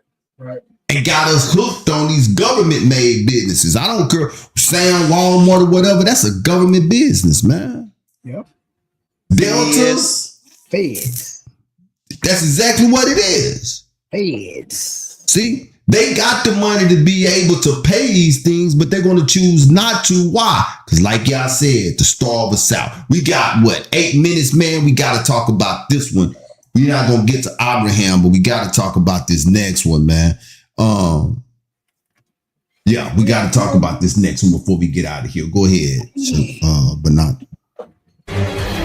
We are following some breaking news. 3 former Memphis police officers have just been found not guilty on all charges in the state trial over the beating death of Tyree Nichols. The jury reaching that verdict on just the second day of deliberations. Let's get right to NBC News correspondent George Solis. He's been tracking this. He joins us now. George, take us through the verdict and the reaction inside the court. Yeah, this verdict was unanimous over the course of 2 days after a trial had started back on April 28th. The jury coming back and delivering a not guilty verdict for all of the 7 counts in this indictment. They are as followed. The most serious, of course, being that second-degree murder charge. You heard the jury there saying not guilty for Demetrius Haley, Tadarius Bean, and Justice Smith. On count 2 for the aggravated assault act in concert, not guilty. For count 3, aggravated kidnapping, not guilty. Count 4, aggravated kidnapping, not guilty. Count 5, official misconduct. And then count 6, which was another count of official misconduct, both not guilty. And then count 7, that official oppression charge, also found not guilty. Within the courtroom, you saw a number of hugs that were taking place, obviously, from the officers. They're the former officers, their elation on their faces after this verdict was read. Again, these 3 officers still face the prospect of years in prison after they were convicted in federal court of charges last year. Again, these were for the state charges. Some more reaction coming in forthcoming. We are waiting to hear from attorney Ben Crump, who we understand also put out a statement shortly after this verdict was read. We'll go ahead and get that to you. We have not heard at this point if there's any reaction from the mother of Tyree Nichols, who was one of the state's witnesses in this case. Very emotional, again, during this trial that began back on April 28th. Pretty quick turnaround when you consider how much this jury was charged with going down this list of charges. 21 counts between the 3 officers overall. But again, at this hour, the 7-count indictment, the jury coming back finding not guilty for all of these charges. And again, we'll wait to see what the sentencing is for those federal charges. Again, this story is developing over the course of this case, guys. I should note there were 21 witnesses brought in total. The state only bringing up 5, including Tyree Nichols' mother. Defense bringing 17 witnesses to this case. Again, reaction still forthcoming, and we're waiting to see if the former officers, have any reaction post this verdict, guys. Thanks for watching. Yeah, man. Nobody saw that coming. I didn't see that coming. I remember when this happened, we were saying those are black officers. They ain't gonna make an example out of them, right?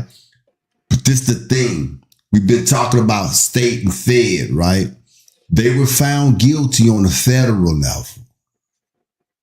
This was the state level that acquitted them on all charges. So in an instance like this is one of them where you could say that you are thankful that the feds got their hands in certain types of stuff, right?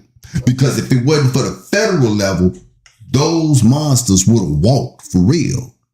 They haven't been sentenced yet on the fed level. But that's the only thing that they got to deal with. Right. Now it's federal time, because normally in cases like this, you do your fed time. When it's over with, then you got to go do your state time, which runs concurrent. But right, exactly. They ain't got to do that now. You see what I'm saying? And I don't know if you guys remember or not, but these were the worst ones of the group. I got you, Ayo. I got you. I'm bringing you back. About to say, these were the worst ones of the group. Yep. These were the instigators of the group. So the question I have is, how did the state, did you hear, the Fed had 21 witnesses on the prosecution. The state only bring, I thought she said 7. How did the state drop the ball on this? They didn't drop the ball. They played the exact game they wanted to play. Yep. They didn't drop the ball. They did exactly what they wanted to do with this. As soon as I heard them say Ben Crump name, golly, boy. But yeah, man. My heart breaks for Tyree's mom and Nichols. Right. My heart breaks, man, because they gotta relive this pain all over the day. And it's gonna be raw, it's gonna be raw, like it just happened. For the next it's gonna happen all over again. Memories of him joking around, doing this, it's all coming back, and my heart breaks for them, man. It's tough. That's tough. Here's my question too. One, are they going to be able to find other police jobs the same way other white officers are able to find when they find themselves in situations like this? Can they go to another county, town, state, whatever, and find another police job? One, and then two, what kind? Even though they haven't received their sentencing, what kind of sentencing do you think they're actually going to receive? I was wrong as far as what the state did, but I do believe they're going to receive a pretty, and that's what I was about to say, that the solace in all of this is that they was found guilty on the Fed side. Fed side, right. And when you dealing with the Feds, you got to do 95% of your time. So no, to answer that first question, no, they're not going to be law enforcement no more. And the second part of that, I do believe that they are going to spend still a hefty amount of their lives in jail from that Fed side. That's just my opinion. I could be wrong. And we're going to keep our eye on this, right? Absolutely. But that's just what I feel about it. Absolutely. They just escaped a bullet as far as having to do it. And I've seen this happen before. I like for real seen cats, go from state to Fed or from Fed to state. I've seen that happen before. And that's the bullet that they drop. So we're going to keep our ears to the ground as to what the Fed is going to hand down to them. They still can appeal though. That's what's scary, but not. Yep. They can still appeal. That is what's scary. Man. Especially with them beating it on the state side, I feel like that may give them a greater percentage of being able to win an appeal on the Fed side. I think the most they're looking at Tanarius Bean and Justin Smith are looking up to 20 years, but that doesn't mean that they're actually going to be sentenced to 20 years. Right. That's just the maximum that they can be sentenced. Right. And I think the least for Demetrius Haley is the least he can be, or the most he can be sentenced is up to 10 years in prison. That's a long time. It ain't long enough. No, but that's the maximum of what he can be. Right. That's why I said, how much time do you think they're actually going to get? Right. I think I don't know. I'm going to say they're going to get the dub. Maybe I'm talking with my heart, but I'm going to say they're going to get the dub. 20 years. You might be 20 years. You might be right. That might be pretty accurate. That or close to it. I don't think they're going to be down. I don't think they're going to be below 15, man. What you think, Bernard? Well, Demetrius Haley, the maximum he can be sentenced is up to 10. So, and that joker there should be getting the most time, if you ask me, because he was the instigator behind it. If I'm not mistaken, if we was to go back and look at it, he was the one that started it. That was the dude in the middle, right? Yeah, that's the dude in the middle. In the middle, yeah, him, the dude in the middle. Yeah. He the one that instigated the whole ordeal. I don't know if y'all can see my mouse or not. But he looked like it. Yeah. He looked like he. Yo. Yeah. So this has been great, man. Everybody that's here with us, we want to thank y'all. This is Faith in Israel. I see Faith in Israel in the house. Shalom, sis. Shalom. Yeah, man. If you was new to the show, stop by that little thumb. There's 2 of them. Click the one to go up. Then they kicked me out about 4 or 5 times tonight, but I kept coming back on the scene. Hit the stage for the gangster lean. I call it defamation. Stop saying they. We didn't kick you out. It wasn't we. Trash can. Oh, man. Hey, we love I'm gonna stick to my day job though. Yeah. We really do. We love y'all. And me 2 times, yo, you came through. We gonna make a decision. Hey, yeah. I done made about 3 hit songs tonight. Yes, indeed. Right. Yes, indeed. Right on. Y'all know I ain't got no sense. Hey. That's all right. It run in the family. We appreciate it. Yeah, it run in the family. It wouldn't work if you did. I know at least some of y'all appreciate it. Yep, absolutely. Hey, we're gonna need y'all to help this show go viral, man. I still got hope. Hey, I thought we had a chance last week talking about never mind. Yeah. Cowboy Carter.